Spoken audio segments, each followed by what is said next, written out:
Embark with us on an enlightening journey as we welcome in the week of Imani. In the Gye-Nyame tribe self-mastery system, Imani is the vibrant principle of faith, trust, and belief, not just in higher powers, but also in ourselves and our collective capabilities. This isn't just a week, but an entire year dedicated to Imani, symbolizing introspection, deep learning, and pursuit of perfection. As we navigate this transformative period, we're not only strengthening our faith, but also building the bedrock of our community, trust. Tune in and check out our newsletter. And for those of you that want to get the newsletter sooner and get the written form, because it's beautiful. I'm getting good at how I'm crafting it. But you want to support what we do as Gye-Nyame Journey, go on and hook up with us and become one of those supporter elites. Become one of those supporter elites. Become one of those supporter elites. Oh man, let's get it popping. Can we get it popping, please? I want it to be popping. Let's pop it off. Family, of course, I want to make sure you know you are now standing in the congregation of the mighty, the home of the stubborn minority, the place where your hustle builds muscle. This is Gye-Nyame Journey Media. I'm your host, Brother Hatim. Of course, you know this is a Heart of a Symbol production all day, every day. We strive to blow up your old paradigm. So, this newsletter, right, is a gift that I sent out early to the supporters. One, so that they can have something regularly coming from Gye-Nyame Journey in the mailbox, because we used to do stuff every day, whether it was a toast, boom, boom, boom. But I wanted to make sure that they got plenty of information. I also want y'all to see, because my candles looking kind of beat up. So I got me some new candles because we coming up to Kwanzaa season. And then I also received a gift where Sister Tara House, shouts out, sent me also. She saw these little ass candles that I got. She said, Brother Hatim, that is a goddamn shame. Mr. Kwanzaa man, Mr. with the Kwanzaa and Guza Saba Challenge got them small ass candles.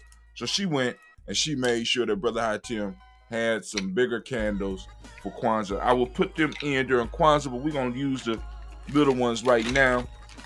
But so the Ket.N Newsletter, for those that don't know, Ket.N means Ket.N. Why you can't see it? I want y'all to see it. There you go. Don't fall. All right. Ket.N means our thing. This is our thing, right? So the newsletter, I wanted to make sure I was covering issues that we deal with, covering issues that we need to really look at. I wanted to make sure that y'all was able to get information about that. You know, our news, right? But I wanted to make it special. So, you know, this one that I'm reading right here, I'm gonna show you. I'm gonna show you what the e-newsletter look like. But I'm gonna read the rough version for y'all. But anyway, here it go right here. This is how it looks. I created on the thing. Boom, boom, boom. You know, got the nice little pictures. Oh man, I'm getting better and better at it. So we're gonna go through this, but now we ain't gonna go through that form. Hell no. We're going, oh, y'all couldn't see that. My fault. I'm slipping. I apologize. There we go. All right, boom. All right. Let me go and make sure I get it right. Make sure y'all can see. All right. Oh my God, stop acting up. I know y'all like, we can't see. All right, here you go. Boom, boom, boom. So, here you go. Right, that's how it look. Boom, boom, boom, boom, boom, boom. You know, there we go. Yep. But you know, that's not the one I'm sharing and talking about here. Here's the rough version, all right? The rough and the rugged. You know, I gotta throw the rough rap voice. It's rough and rugged. Rough and rugged. You know, gotta throw on that voice. You know what I'm saying? But you know, I wanted to make sure that people was able to get this and really, because there's some good information in it. You know what I'm saying? I do all right. I do all right research. You know what I'm saying? And of course, y'all know I got a little help in writing it. So, you know what I'm saying? I'm going to town on this one, right?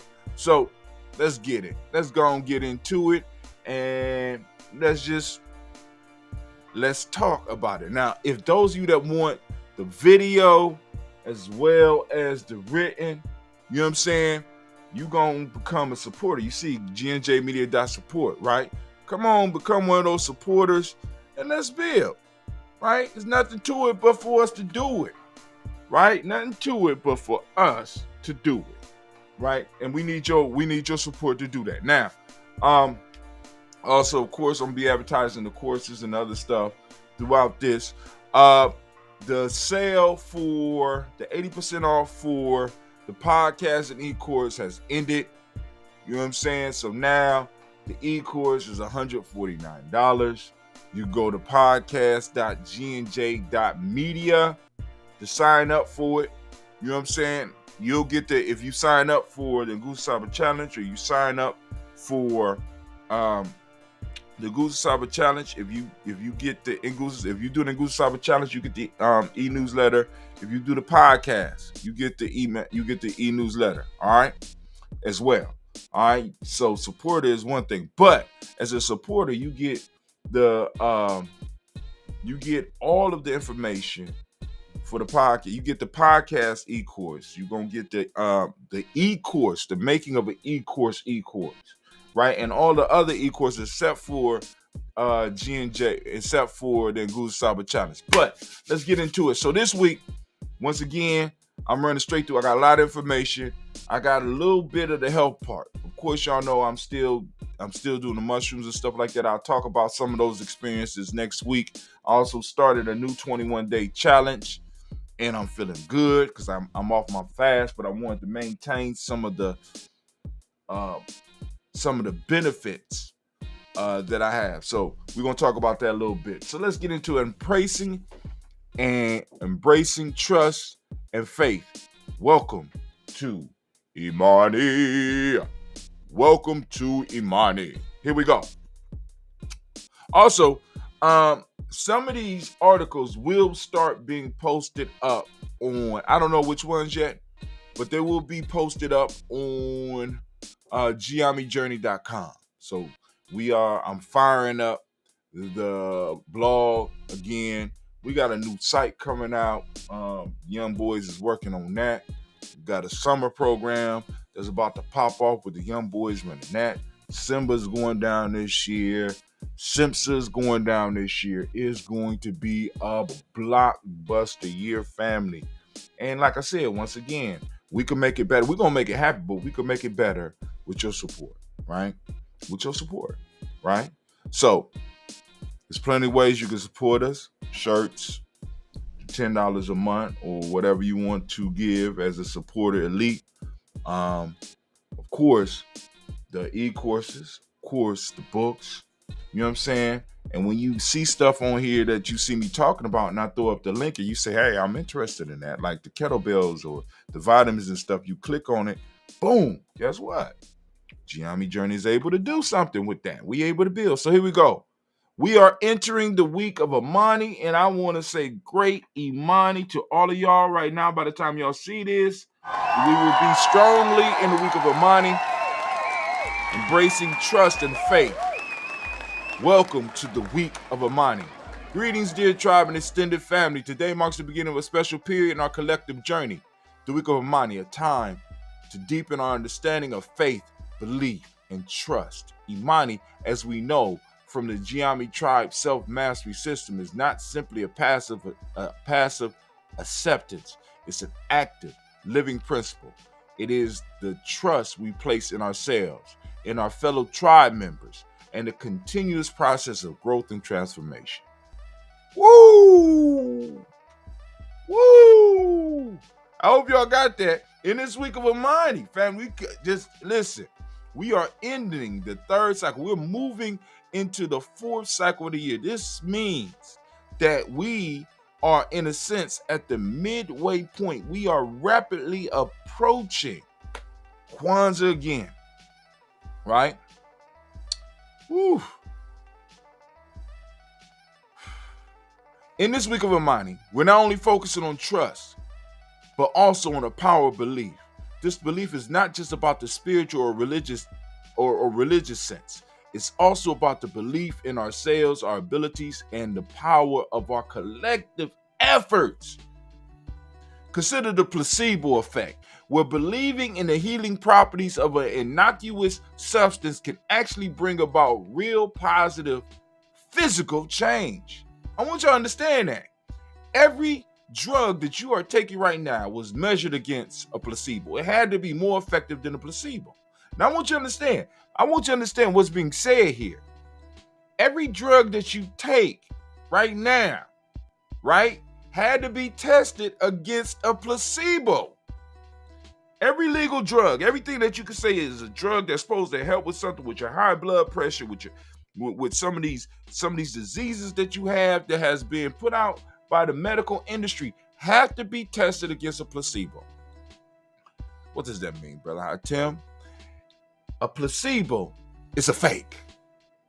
A placebo is where they give one person a drug, they give another person a sugar pill. They don't tell which one is which.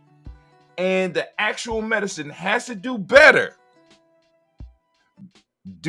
and do more for the person that takes it than the sugar pill that the person may be thinking that they're taking the medicine is taking. It has to do better. So right now, these drugs are tested against a false effect, which is really not that false. It's being tested against what your body can do. Y'all don't hear me. Y'all don't hear me. Real life here, Gye-Nyame journey. Y'all don't hear me. But let me keep reading, because I ain't going to keep y'all that long. Consider the placebo effect, where believing in the healing properties of an innocuous substance can actually bring about real positive physical change. This demonstrates the immense power our belief have on our reality. I want you to think about this. This is how a lot of people get healed when they get touched.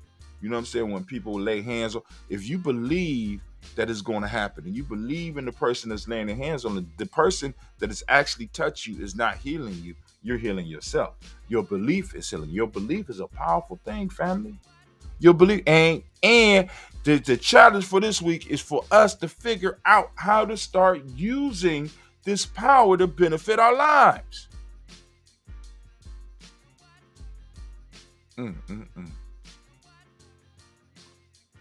All right, let me go back. Consider the placebo effect, where believing in the healing properties of an innocuous substance can actually bring about real positive physical changes.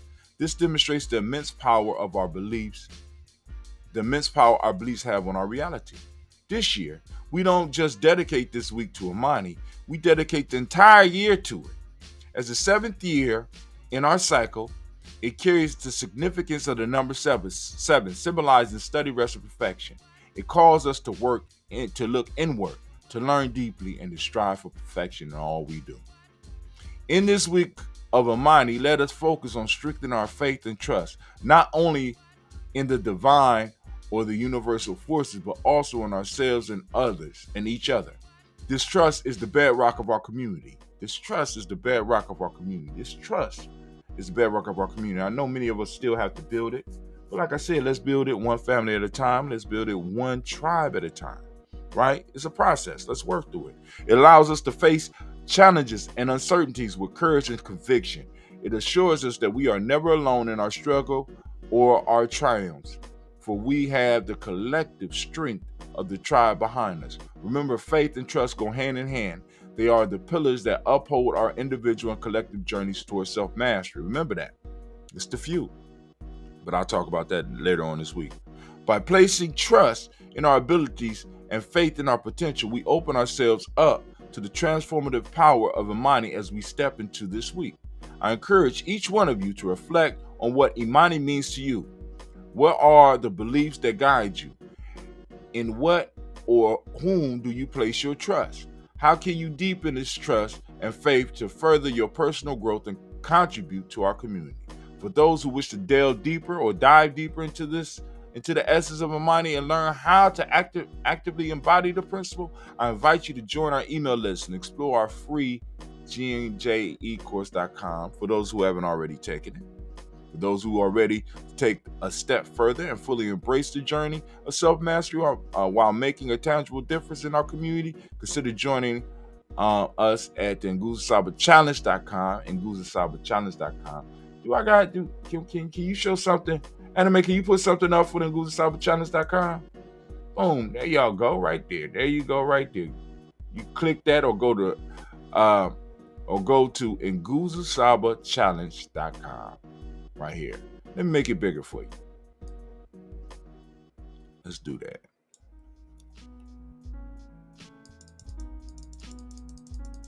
There you go, right there. Boom. And nguzasabachallenge.com.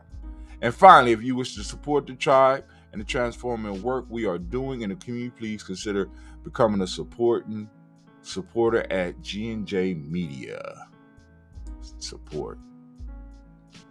Let's make that bigger.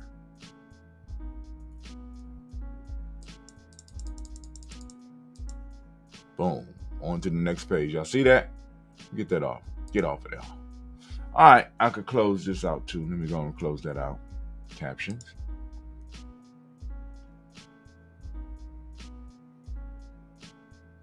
All right. There we go. All right. G&J Media.support. Your support is not just a contribution. It's an investment in our collective growth and transformation. It's an investment in our collective growth and transformation. I'm not promising miracles going to happen for the $10 per month, but I'm guaranteeing that if you put the process to work, if you start using some of the stuff that we got up, it's going to improve your life, right? You start entering some of the conversations, it's going to change and improve your life. I got this spice up inside these private groups for you. But anyway, may this week of Imani illuminate our paths, strengthen our bonds, and deepen our trust in ourselves, each other, and the collective process. Growth and transformation. Stay blessed. Tribe, here's to a week filled with faith, trust, and shared growth. Becoming a supporting member and get full access to all G&J Media except the Nguzasaba Challenge. I tell y'all that all the time. And that is the test. That is the initiation into the tribe. You know what I'm saying? You don't have to join the tribe, but it gives you the basic information on being in the tribe as well as building your own. Also, it makes you a better person. G&J Media.support, discovering meaning, the path to a healthier and happier life. Here's another article. Introduction. In the pursuit of happiness, we often overlook a vital component that contributes to our overall well-being, finding meaning in our lives. While happiness might provide temporary satisfaction, true fulfillment is achieved when we discover a sense of purpose and meaning. Listen, in this article, we will explore the difference between happiness and meaning, as well as the reasons why finding meaning is healthier for our mental, emotional, and physical well-being. The differences between happiness and meaning. Happiness is a fleeting emotion, often dependent on external factors and circumstances. It can be achieved through material possessions, positive experience, or momentary pleasure. However, it rarely lasts long and is generally superficial. Meaning, on the other hand, is a deeper and more enduring sense of purpose that guides our action and choices. It stems from our values, beliefs, and passions and helps us connect with something greater than ourselves. Meaning gives us a reason to strive, persevere, and overcome challenges in the pursuit of personal growth and self-actualization. Why meaning is healthier than happiness. Y'all see that? I gotta list it out for y'all. You know what I'm saying? Gotta list it out for you. Why meaning is healthier. I ain't gonna read. You want it? Come on to this. Come on in here. Come on, become a supporter. Why meaning is healthier than happiness. Improve mental health, stronger relationships, greater resilience, enhanced physical health, greater life satisfaction. While happiness may provide momentary pleasure, it is the pursuit of meaning that leads to a healthier and more satisfying existence. By seeking purpose and aligning our actions with our values, we can experience a deeper connection with ourselves and the world around us, embrace the journey towards meaning, and discover the path to a healthier, happier life. You want all that? Go and get it. Now, the Popeye principle. I was just being silly with this one, but it's very serious. Popeye principle, boosting self-esteem, embracing our unique selves. Popeye the Sailor Man. I'm Popeye the Sailor Man. I'm Popeye the Sailor Man. I'm strong to the finish. He always said finish. He never said finish. I'm strong to the finish, 'cause I eat me spinach. I'm Popeye the Sailor Man. Popeye the Sailor Man, beloved cartoon character from the early 20th century, has much to teach us about self-esteem and embracing our unique selves. Despite his unusual appearance and single eye. Now I want you to think about this. Popeye was a funny built, one-eyed, right?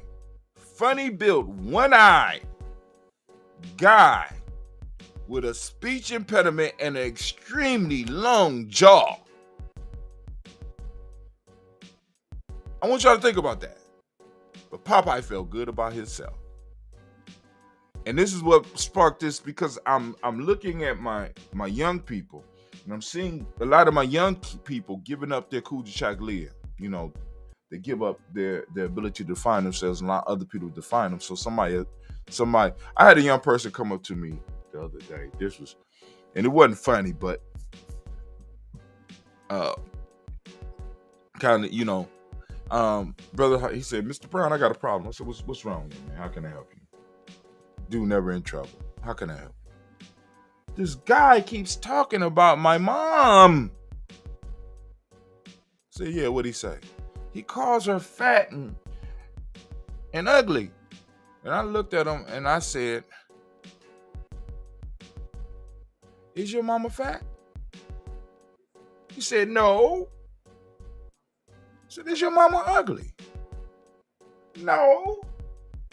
I said, cool, I'm going to take care of the problem, but what I want you to work on is don't allow other people to define your reality and then start acting as if their definition is real. Now, I'm going to take care of this issue. You're not going to have any more problems, right? But I want you to be able to deal with this yourself, because if what this person is saying is not true, then it shouldn't affect you. All right, but anyway, that's a story for self-determination later on. I'm sorry. Despite his unusual appearance and single eye, Popeye exuded an unshakable confidence that made him a hero in the eyes of many. His daily self-affirming song is a lesson we can learn from, especially in today's world where self-esteem and self-love are often overshadowed by society's expectations and comparisons. In this article, we delve into the Popeye principle and discuss how we can use it to build our self-esteem and uniqueness.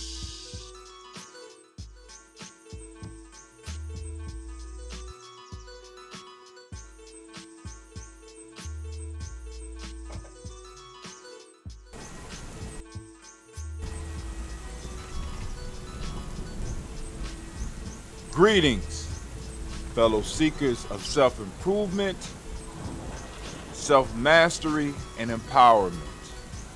I invite you to embark on a transformative journey with the Gye-Nyame Journey Tribe and our self-mastery system. A unique Afrocentric system is designed to enrich your life through the cultivation of a warrior mindset, enabling you to face life challenges with strength, wisdom, and resilience. At the heart of our self-mastery system lies the Nguzo Saba, the 7 guiding principles that form the backbone of our teachings. Umoja, unity. Kujichagulia, self-determination. Ujima, collective worker responsibility. Ujima, cooperative economics. Nia, purpose. Kuumba, creativity. And Imani, faith. Each day of the week, is dedicated to one of these principles, helping you align your thoughts and actions with these powerful concepts. Our teachings are further enriched by the incorporation of numerology, the laws of Ma'at, the 7 Hermetic principles, the Gye-Nyame names, weaving together a rich tapestry of knowledge that connects you to your African heritage. The Gye-Nyame Journey Self-Mastery System also focuses on the development of essential qualities such as honor, loyalty, and sacrifice through the Gye-Nyame Journey questions. These questions will challenge you and guide you on your path to a personal growth and self-mastery. By joining Gye-Nyame Journey Tribe, you will become part of a supportive community dedicated to individual and collective growth. You will be surrounded by like-minded individuals who share your passion for embracing our African heritage and living according to the principles that unite us. So are you ready to take the first step on your path to self-mastery? Join the Gye-Nyame Journey Tribe today by visiting nguzasabachallenge.com and begin your journey towards self-empowerment, personal growth, and a deeper connection with your African roots. Together, we will rise as warriors and nation builders, united in purpose and determination. Peace.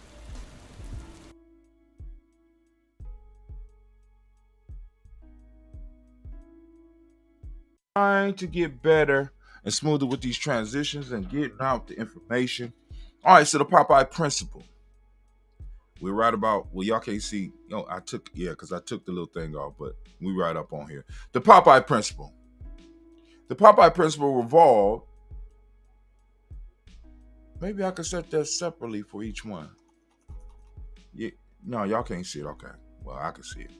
The Popeye principle. The Popeye principle revolves around the idea of embracing one's unique qualities and using them as a source of strength and confidence. Popeye's self-esteem was unwavering as he constantly affirmed his worth and abilities through his signature song, I'm Popeye the Sailor Man. This man sung about himself. How many of y'all got songs about yourself? You know what I'm saying? How about how you strong to the finish? You know what I'm saying? He made the word rhyme. You know what I'm saying? He shaped his reality. He had an unwavering belief in himself and his ability to get his hands on that spinach to whoop some ass. Let's give it up. Can I get a round of applause for Popeye? God damn. By singing about himself daily, Popeye demonstrated the power of self-affirmation and positive self-talk in building self-esteem and overcoming personal challenges. Apply the Popeye principle in our lives. I ain't gonna read the whole thing. I want you to get I'm just giving you a taster. I don't want to, you know what I'm saying? I don't want you to get the whole, so let's go. Embrace your uniqueness, practice self-affirmation, focus on your strength, cultivate self-compassion, surround yourself with positive influence, set realistic goals, and celebrate your achievements. The Popeye principle teaches us the importance of cultivating self-esteem and embracing our unique selves. By applying these lessons to our lives, we can build confidence, resilience, and a greater sense of self-worth. Just like Popeye, let's sing our own praises and empower ourselves to tackle the challenges of everyday life with unwavering self-belief and determination. Let's move. Unleashing the power of sacredness, transforming your life one day at a time. Transforming your life one day at a time. Here's a sample of a new e-course that I'm working on, right? In our fast-paced modern world, we often find ourselves disconnected from the spiritual and the sacred. This disconnection can leave us feeling unfulfilled, lacking in purpose, and devoid of the profound sense of meaning that comes from engaging with the sacred aspect of life. In this short ebook, we'll explore the power of making something sacred and discuss how making a day of the week sacred can unleash immense transformative power in our lives. We'll also provide examples of things you can do to make a day sacred and the benefits you can reap from this practice. Now, this came about because I was thinking on my fast that to carry on the fast, because I fast for 21 days. What would happen if I fast not only for the 21 days, but I fast during one day of the week? And the day of the week that I would choose would be, of course, my born day. I'm born on Kuchaglia. So what if I was not to eat, refrain from eating for 18 hours, right? At least eating solid food for some of us that struggles, right?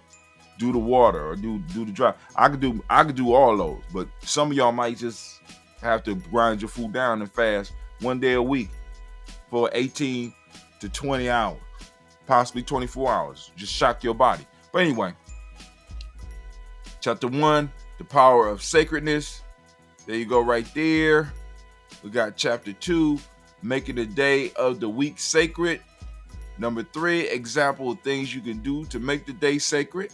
You know, those of you that can read fast, go and read it. Chapter 4, the benefits of making a day sacred. Making a day of the week sacred is a powerful practice that can transform your life. By dedicating one day each week to your spiritual well-being and personal growth and connection to the divine, you can unlock the transformative power and sacredness and experience the profound benefits that come from engaging with the sacred aspect of life. Commit to making a day sacred and watch as your life becomes imbued with a deeper sense of purpose. Come on now. Meaning and connection. Oh my God. Reimagine retirement and look at the past, present, and future. Now, this is the title article, okay? Retirement, as we know it today, is a relatively recent concept. Now, I don't know if y'all knew this. This is what sparked me to write this shit, right? I'm going to talk about the book that really shook me up. But listen, retirement as we know it today is relatively recent concept. It's a relatively recent concept with inventions like the 401k and Roth IRA only becoming mainstream in the late 20th century. I think it was the 401k that might have been born in the 70s, and the Roth IRA might not have been allowed to happen until the 1990s. This shit is new. And let's say I'm off by 10 years. All this shit is younger than me. As the future of retirement continues to evolve, it's worth reflecting on the past and how our ancestors approached the care and support of their elders. In this article, we explore the past, present, and future of retirement, arguing that a return to familial and community-based support systems may provide a sustainable and enriching path forward. Many of us are out here struggling and hustling and grinding and want to take care of ourselves in old age and neglecting the fact that we have a responsibility to the community. And if we have a responsibility to the community got a responsibility to us. Right? I'm just saying. So we're looking at retirement as not being, it's almost like we done took on what we had. We took on a West Asian view of eldership. You're in the way. You need to be put out. You need to go out into the wilderness and just survive on your own. Good luck. You're in the way. You can't keep up. When there are many things that as an elders can do. It's just a matter of us as a community refocusing how we look at things, right? Retirement is not the way that they got retirement pictured for us, or that they got us. It was never that for us. It was never that for us. It can't be that within the family. You don't just stop. When you stop, life is over. That's the only time you stop. Other than that, you're serving yourself. You're serving your community. Let's keep it real, family. The retirement they got us looking at is where we basically extract ourselves and be bored. You extract yourself from what's going on around you. You're able to rest all of it. Anybody that has ever been, matter of fact, we all had a lot of us had a chance to experience being able to pull back and relax for a whole year and a half. How did you like that shit? Suicides went up, crime went up. You know what I'm saying? Come on. We are social animals. And for us to think that we're going to pull off and be able to be alone is not the proper way of thinking. So this whole concept of retirement and us removing ourselves from the community picture, rather than moving and become more of an intimate part of the community. Like, for example, I was talking about, for years I've been talking about being able to pay somebody to look out for the community. But those elders who are, in a sense, living, because I'm going to talk about some of these living situations that we got going on that are not sustainable. Anyway, some of these elders could be doing that shit and informing the young, energetic people about what's coming and what they should be looking at and what they should be protesting and what they should be, what they should be, where, I have a council. You know what I'm saying? Gye-Nyame has a council. You know what I'm saying? We have people that we can get counsel from. Where is your counsel? Where is your wisdom council? Where is your tribe's wisdom council? Council of elders. People who have experienced shit. And why are we sending our elders out to pasture when they get old, when they have wisdom that we could draw on to make all of our lives better? Where they have time that most of us don't have to invest in the kids. When they have time, all right, my fault, invest in the children. Because right now, the issue is that we're raising kids. We're not raising children. So we need our elders to start investing time into our children, investing times into the institutions that are supposed to be serving our community. We pay taxes for these goddamn schools. We pay taxes for these libraries. We pay taxes for these recreation centers. And for 60 years of your life, they have pulled money out of your check. And now you just supposed to go and ride off into the sunset? Are you out your goddamn mind?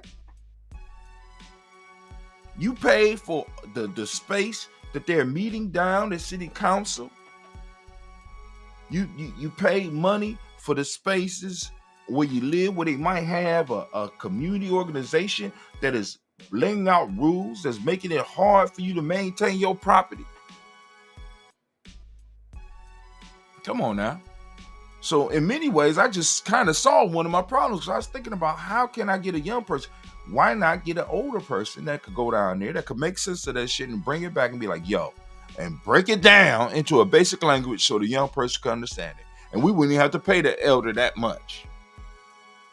Be able to provide them. Let me read, because I'm about to blow y'all minds with this shit. This is years of thinking and research and shit like that I've been doing just on the side. You know what I'm saying? Y'all be sitting with my headphones thinking that I'm listening to music, because people be laughing and shit, thinking I'm listening to music. They be laughing because I fall asleep listening to this shit. I'm absorbing and I'm learning so I can bring it back to you. And I'm using technology to make what I write even better. Come on now. The past, the tribal approach to retirement. I shouldn't even read this. You ought to become, this is sauce. I shouldn't even get this is straight seasoning. This is gonna make you know what I'm saying? One of my brothers told me the other day, he said, brother, I am blessed and highly flavored. I am blessed and highly favored. I said, I got the spice for you, bruh, to make you a little bit more flavored. I got the spice for you. Do you want to be blessed and highly flavored? You need to join Gye-Nyame journey. You need to at least become a supporter, because you come inside these groups and I'm going to sprinkle some spice on you. You just got to know what to ask. Got to know what you're looking for. But anyway, let's keep it going. The past is tribal approach to retirement. I know a lot of y'all going to thumb your nose at this, like they used to do back in the day. Thumb your nose at this, right? Because you believe that you're going to save up enough money, right? With the way this economy is going, because you know the one thing that's for sure in all these economies is that some shit is going to hit that none of us expected. It's going to fuck you up. Think about 2008. Nobody expected that shit to hit the way it did. Everybody was rolling high. I ain't gonna say everybody, but I was one of them. I was rolling high. Come on, family. I was rolling high. And that shit, when that shit hit, you know what I'm saying? It caught me It was unbelievable. COVID. How many people predicted that shit? How many experts? All these degrees. How many people knew that this shit was gonna come? There's always something that you never expect. There's always some type of black swan event out there. And people think that because they were able to prepare for the last one, because usually what happens is people prepare for what they know. So it'd be like, all right, cool. So they prepare for something like 2008, or they prepare for something like what happened with that thing that we went through, right? They're prepared for something like that. But then when something hits, it's worse than that. Come on now. But I'm sorry, the tribal approach of retirement brings a bunch of, let me stop. In earlier, I need a coin. I need to flip the coin. Here's I do. All right. In earlier societies, retirement as a separate stage of life did not exist. Aging individuals were integrated into the community, often playing crucial roles as mentors, teachers, and caregivers. Rather than isolating elders, societies relied on the wisdom and experience of their older members. Why do you think they call the Senate the Senate? It's just a nice word. Senate means old. Senators were old men. The Senate was the Romans' council of elders. They don't give me a round of applause. Say, brother Hatim, listen. You think it's just coincidence that the word senator and senile, let me say, senator and senile start with the same words? Sin, old. Okay, I'm gonna stop. But what comes with age? Experience and wisdom. Oh, my fault. What can come with age? Wisdom and experience. You know that you're living in a comfortable place, an advanced place when fools can get old. America got a bunch of old fools, but on the other hand, we got a whole bunch of old, wise individuals that's just waiting for somebody to ask them the right questions. We done lost the art of asking questions. This is part of the issue. This is part of the problem with a lot of shit. All right. So, mentors and teachers and caregivers, rather than isolating elders, societies relied on wisdom and experience of their older members, and families bore the responsibility for their physical care. And it wasn't just bore. It was an honor to be able to take care of your elders, right? You know how you want to get the latest car and be able to show that off? Back in the day, it was a bragging right to be able to say that you were able to take care of your elders. And we got to bring that shit back. Families bore the responsibility for their physical care. This approach fostered intergenerational bonds and upheld the value and dignity of elders. Now, my next article is going to deal with this shit a little bit. Y'all think I'm playing. They think I'm playing. Hold on.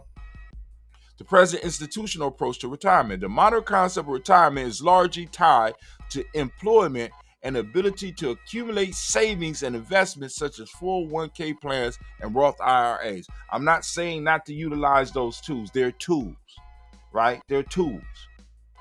They're single tools, right? That won't fix all problems. You can't fix all things with the single tool of a plier. You can't do shit with a nail. I mean, you can, but it's going to be very difficult. You understand what I'm saying? They are tools that need to be in a toolbox. I agree. But they're not the main thing. 401k plans and Roth IRAs. This shift towards an institutionalized retirement. This shift towards institutionalized retirement has allowed many individuals to enjoy their later years with a measure of financial securities and independence. However, it has also led to challenges, including the risk of outliving one's saving and the potential for social isolation among retirees. Social isolation. What is social isolation? A leading cause of depression, a leading cause of going crazy, going out your mind, a leading cause of suicide. And one of the most torturous things for a social animal is to be isolated and by themselves. As much as some of our elders scream that they don't want to be that they want to be by themselves, they lying. I'm just saying, y'all need to learn how to live with people, and us young people or us younger people need to learn how to live with other people. But I'm gonna go a little bit more into that because let me stop. I gotta write down notes because this shit is making my mind click. All right. The future, return to community and family-based support. This is what Brother Hatim is suggesting. This is what Gye-Nyame is suggesting. I'm not just talking it, I'm living it. As we look towards the future, it's worth considering how we might blend the best of past and present approaches to retirement. The financial tools of today can provide a necessary safety net, but they might be complemented by a return to more community and family-oriented support systems.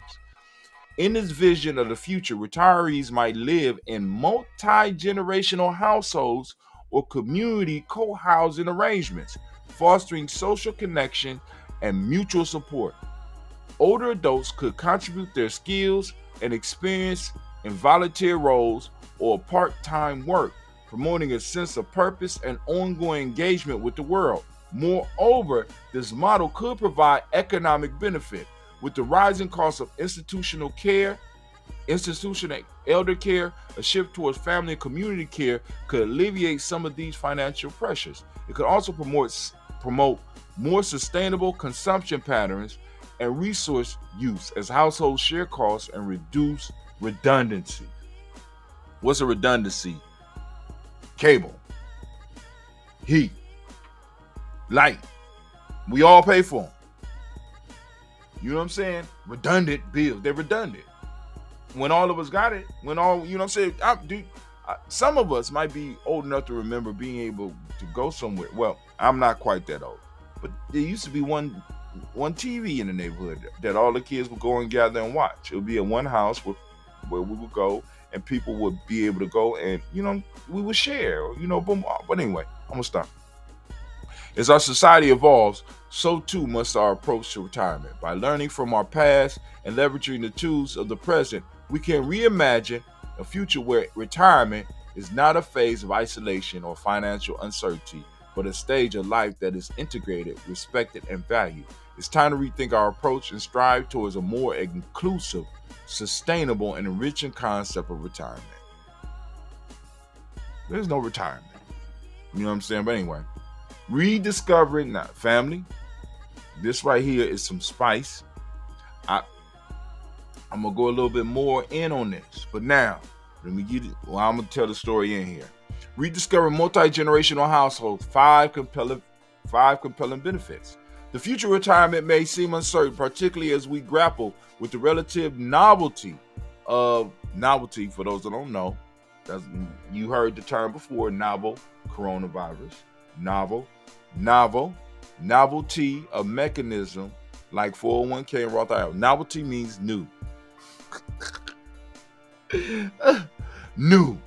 However, one concept gaining renewed attention is a multi-generational household, a living arrangement where family members of different generations, such as grandparents, parents, and children, reside under the same roof.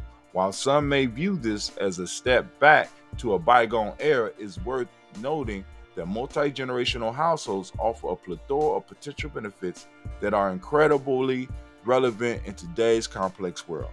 And not only am I challenging us to do the multi-generational thing, we can have single generation household. My college days were full of generational or me living with my peer groups. You know what I'm saying? I was in no hurry to get my own place because I seen the headaches it was in managing, you know what I'm saying? Like I said, a bunch of redundant bills. Why, you know what I'm saying? When we got all these rooms, come on now.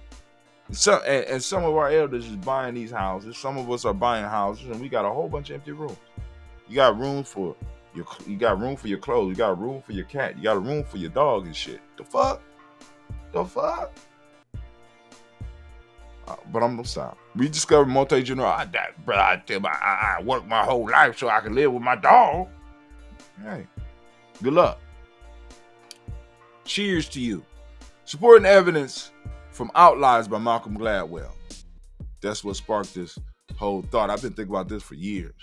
A compelling case for the benefits of multi-generational households can be found in Malcolm Gladwell's renowned book Outliers. Gladwell opens his discourse with an intriguing examination of a town where residents seemingly defied the odds by living predominantly until old age. As researchers delved into the phenomenon, the conclusion they arrived at was astonishingly simple and profoundly enlightening. Listen up!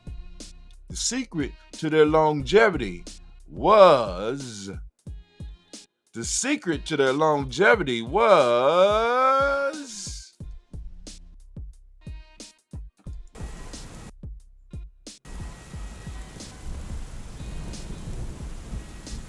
greetings, fellow seekers of self-improvement.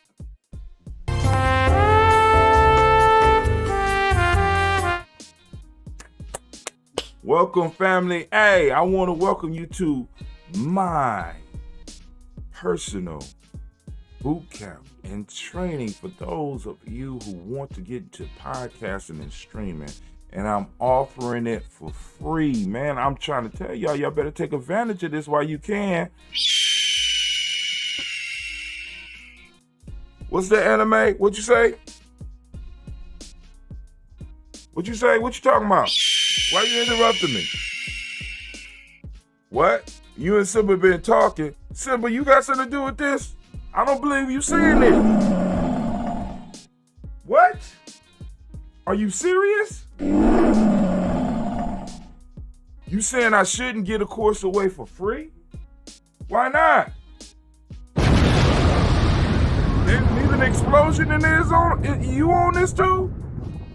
Why are you saying that I shouldn't get a course away for free? I'm confused. I don't understand what's going on. Y'all been rocking with me for a long time.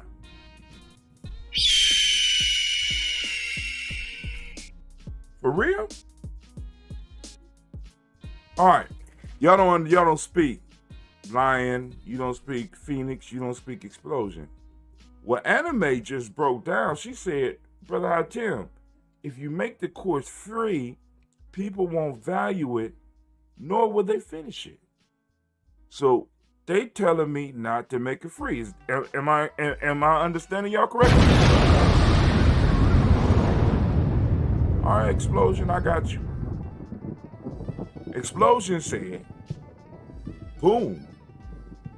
Now, you got to listen to the intonations, though, right? You got to listen to those intonations. He said, boom. He said, remember, when you put out the free G&J course, you didn't have people take it. And when you allow people to get into the Nguza Saba challenge for free, they don't finish. So if people do not invest, they will not complete it.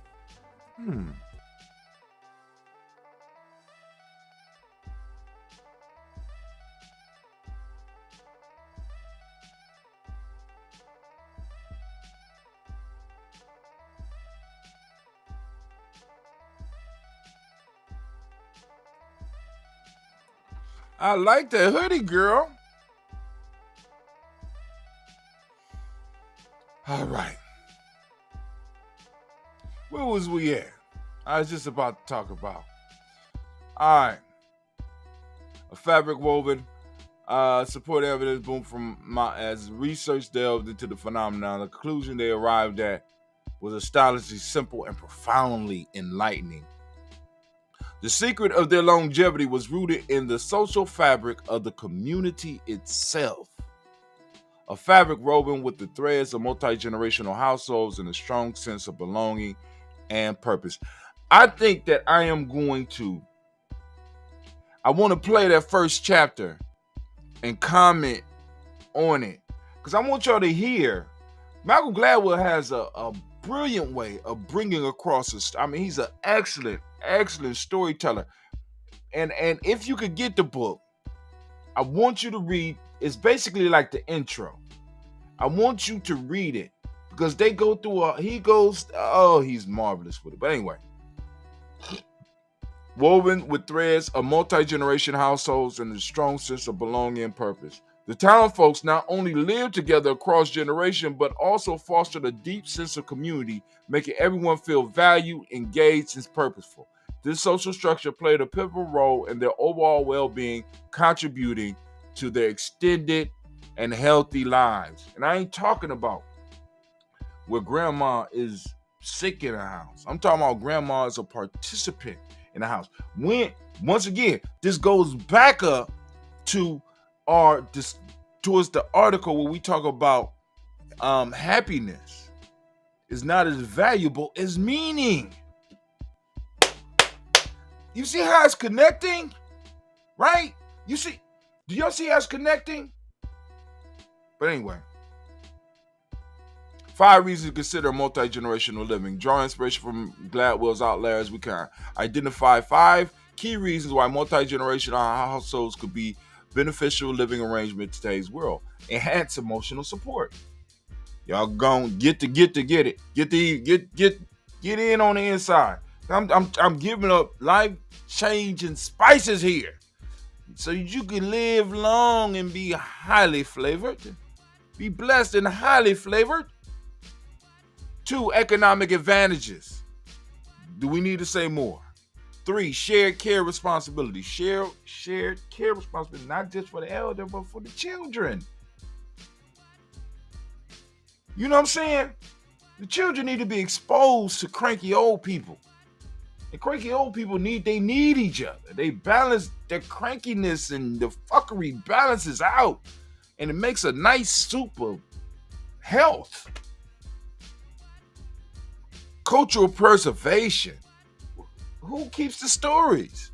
Who can tell them about their great-grandparents? And who can tell them about the history of the family? Better than the elders in our families that we got sitting up in these goddamn homes paying all this money. You know what I'm saying? Your elders, and I want you to think about this. A lot of our elders have to declare themselves paupers to live in these goddamn places after they work their whole goddamn lives. They get into this whole retirement bullshit, this whole retirement mind state, and they start languishing. I think that might be the word, where they just sit around. No, all hands on deck. We need to win. We need everybody we need all hands on deck. And it ain't just the young hands, because a lot of those hands belong to dummies. We need some experience, some wisdom to guide some of the youthful hands. Because some of those hands belong to dummies. You just see some of the shit that some of these young people doing. Because they ain't got an elder in their life to be like, sit your young stupid ass down.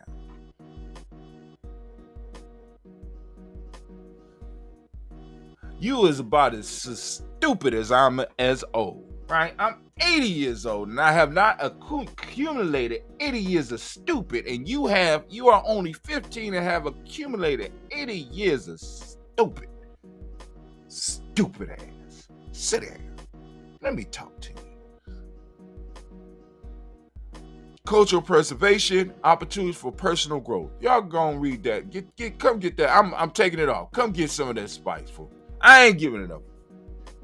In contemplating the future of retirement and elder care, we should consider the lessons from Gladwell's Outliers. Multi-generational households with their potential for emotional support, financial stability, shared responsibility, cultural preservation, and personal growth present a compelling, holistic approach to living.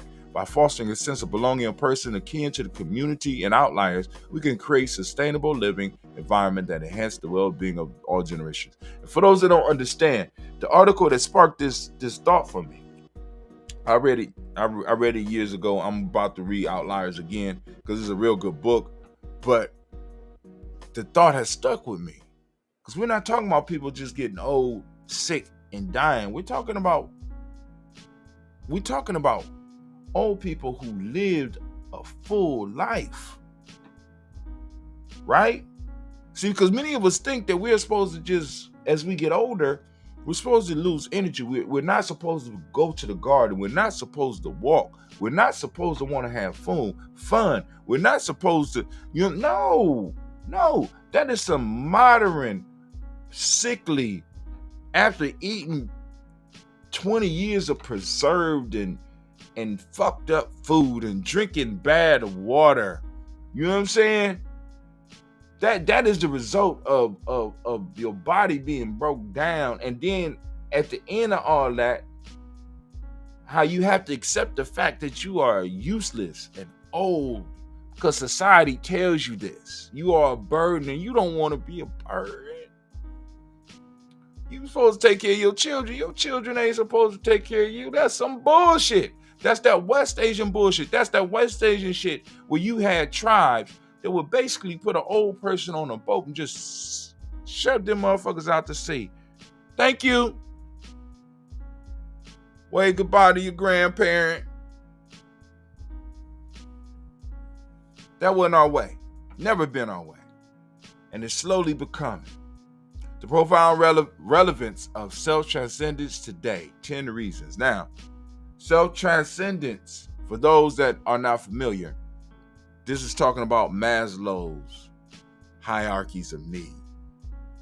I wanted to look at this because I've been hearing rumors about there being another level of this hierarchy that Maslow has set up. Right? So let's go. This concept of self-transcendence which suggests that the ultimate human motivation is to move beyond personal needs towards broader objectives such as altruism, spirituality, and community welfare. You see how it's all coming together? It's the often overlooked pinnacle of Maslow's hierarchy of needs, originally derived from the Blackfoot Nation's philosophies. This idea is tremendously relevant today, especially in our increasingly interconnected world. Here are 10 reasons. Global connection, environmental stewardship, social justice, mental health, community building, personal growth, greater empathy, enhanced creativity, spiritual fulfillment, legacy building. Now I'm just trying to let y'all know that all this stuff, when people coming at you with the Maslow shit, Maslow stole that shit from his experience with the Blackfoot Native American nation up in Canada. He took it and he rebranded it. I'm not mad. I understand. I'm not mad. But we need to understand. Rather than people sitting around talking about like you know what I'm saying? Like this shit was original. Come on now. Self-transcendence. The often overlooked apex of Maslow's hierarchy of needs holds profound relevance in our contemporary world as we navigate the challenges and opportunities of the 21st century. This concept invites us to move beyond our personal needs and aspirations and contribute to a collective, sustainable, and equitable future. All right. So now, part of my work, I have reincorporated my kettlebells. I won't go through this because, we already over an hour. So, power kettlebells. I got a link down there for those that are interested. The power of kettlebells, compelling case for incorporate them into our routine. And what I'm gonna do is start doing some examples of some of the exercises that I'm doing. Right now, I'm only doing about 5 minutes a day because my morning is packed. I'm gonna talk about why in a second, but we're talking about the power of the of kettlebells, right? And what I had a 35 pounder, right? And I bought a smaller one for my wife. And when I seriously started working out, I started noticing that my form was suffering. And some of the exercises I just could not do right at all. So I would prefer to do it right. So I dropped down to about the 20-pound kettlebell so that I could master the exercises and build my strength back up. All right. So kettlebells are a valuable part of my new workout regimen, which we are going to talk about now. And I think after this, we are done. All right. My 21-day fitness challenge, a journey towards improved health and self-mastery. So, after my 21-day fast, I wanted to maintain some of the health benefits, right? Because I was feeling good. I was still doing. I was moving up to the running. I'm gonna go through what I was doing, but I'm adding to it now. So here we go. I'm about to embark on now. Now I'm into a 21-day challenge. I finished the first week. I'm in a 21-day fitness challenge, an extension of my 21-day fasting ritual that I had already sown the seeds of positive habits in my life. This new journey aims to solidify those habits while striving for specific fitness goals. I'm excited to share this endeavor with you, hoping it might inspire you on your own journey towards self-improvement and well-being. So, like I said, we talk about the human being being 5 parts: intuition, mental, emotional, spiritual, and physical. They all come together and work together and are able to form a fist so we can knock the hell out of them. Knock the hell out of white supremacy. Right? 5 parts. So we got to work on all 5 parts. So the fasting helped with the physical body, my emotions, because I was feeling a certain type of way when I looked at food, my spirituality, my mind. It worked on all of those, right? All of them. The intuition got sharp. I said, I want to keep this feeling. How can I keep the feeling? So now I'm moving into the physical as well as making my sacred day. Because remember, I spoke to you about the sacred day, right? So on Coogie's, I'm refraining from eating unless there's something major that I have to look at, all right? Or something I have to do. So here we go. My goals. Over the next 21 days, I have set the following fitness objectives, and you can do the thing. I'm just putting this down so that you can have a model if you need it. Enhance my flexibility. I'm aiming to achieve a split. Personal first. I've never been able to do a split, so I am right now. I've been doing some YouTube and some videos, and I've been looking at some of the commentaries about splits, and I've found out a possibility of what I've been doing wrong, because I've been thinking that splits were just the muscles being relaxed to a point to where you just slip down into it. But I'm starting to figure out through the exercise that I'm doing that my hamstring is not as strong or as flexible as I thought. Neither is my hip flexor, right? 2 major pieces of this piece. So I'm working on those right now. Improve my mile run from 9:40 to an ambitious 8 minutes, between 8 minutes 30 seconds and 8 minutes 45 seconds. I know some of y'all looking at that laughing. But you know what I'm saying? I actually got my mile down when I was doing what I call my hard mile. And I time myself and I run sprints. And I run sprints until I get a mile. You know what I'm saying? Boom. Sprint up, try to jog back, or when I can't do it, walk back, sprint. You know what I'm saying? Trying to build it up. And I actually got down to below 8:45. So I was like, ooh, okay. Continue to abstain from smoking and to bolster my lung capacity. I'm also continuing on my regimen of herbs and vitamins. Deepen my personal understanding of Kuchaglia by integrating fasting and other mindful practices. I reincorporated meditation because I have a meditation. Matter of fact, I think I'm gonna write about it again because I wrote about it before. At least a 60-second meditation. I'm quite sure I put something on there, but I probably put that on my blog. The exercise regimen on Umoja, Ujima, and Nia days. My day begins at 4:45. I've been kind of late, so I'm getting up like 5:15. My routine includes hydrating with a quart of water. Actually, it's 6 glasses rather than 4. So I'm starting the day off with 6 glasses of water, engaging in a series of stretches, 10 minutes each for a front split, a pike, and a side split stretch, right? So I'm trying to do the front split as well as the side split. Energizing with a 5-minute kettlebell workout, 5 minutes jump rope, practicing what I call the 100 ups. And this is maintaining, because y'all know, those that don't know, I need to do a show on it. I got my barefoot shoes here called Zero Shoes. You know what I'm saying? I got my Zero shoes and I got my Zero sandals, because when it get warm, I used to put on my sandals and I would start running, because the barefoot running, I really like doing that shit. But my job restricted, my feet was too sexy for prime time. So the haters at the job, at the adventure, made Brother Hatim have to put up his sexy ass toes. You know what I'm saying? And it's cool. So I went and start buying the Zero shoes, because they come out with shoes now. So I'm big on that right now.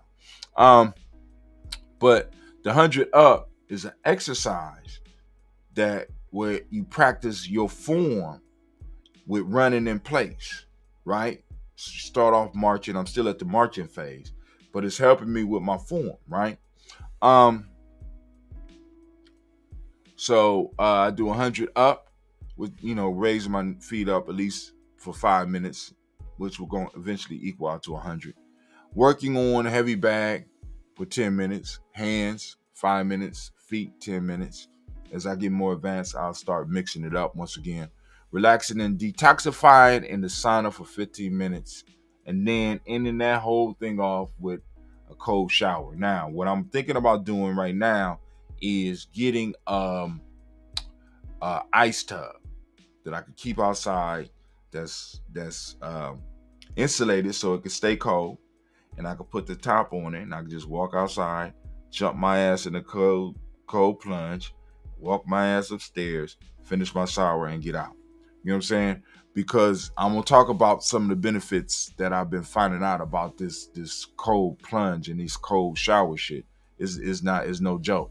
All right, on Kuchaglia, Ujuma, and Kuumba days, my routine changes slightly. Waking up at 4:45, sup on Kuumba, still waking up a little bit later.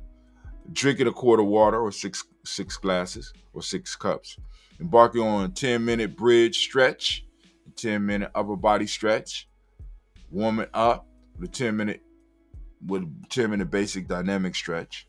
Completing 5-minute kettlebell workout. Running a hard mile. That don't usually take about 30 minutes, but I put 30 minutes down so I can calculate my time. But I can usually be done with that between 10 and 12 minutes. Working on heavy bag for 10 minutes. 5 hands, 5 feet. Eventually we'll move to mixing it up once again.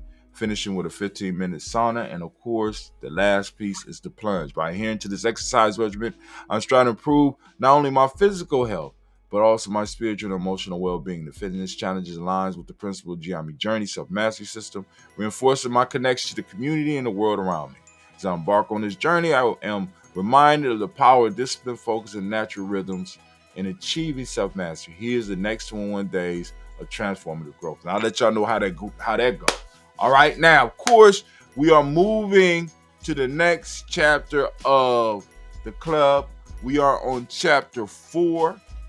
So it's 4.0. Those of you that's been following, I hope you enjoy the club. Those that want to get, man, hold on. Let's read. For those that don't know, let me read the club. Boom, boom, boom. La. Here we go. Introduce the club, a gripping new audio novel that takes you on a journey of transformation, empowerment, and intrigue. At the heart of the story is a young man who finds himself drawn to an Afrocentric club that promises to change his life forever. As he becomes more involved, he discovers a secret organization that has been quietly building power for years, operating in the shadows without anyone knowing. As young man delves deeper into this club's secrets, he finds himself on a path of personal growth and self-discovery. He learns about the rich history of history and culture of his people and find new purpose and direction in life. But as he rises through the ranks of the organization, he realizes that there are those who would do anything to protect their power and secrecy. He must navigate a dangerous web of deception and betrayal and make choices that will impact not only his own future, but the future of his community as well. With a written, boom, boom, boom, boom, boom, boom. We continue with chapter 4.0. We on 4.0. Let's continue on the journey and see what our young narrator learns this week. Come on back. Check it out. Let me know what you think. Yo, this is Brother Hatim. Brother Hatim, and I am out. Family, y'all have a great and marvelous day. All right? We are out of here.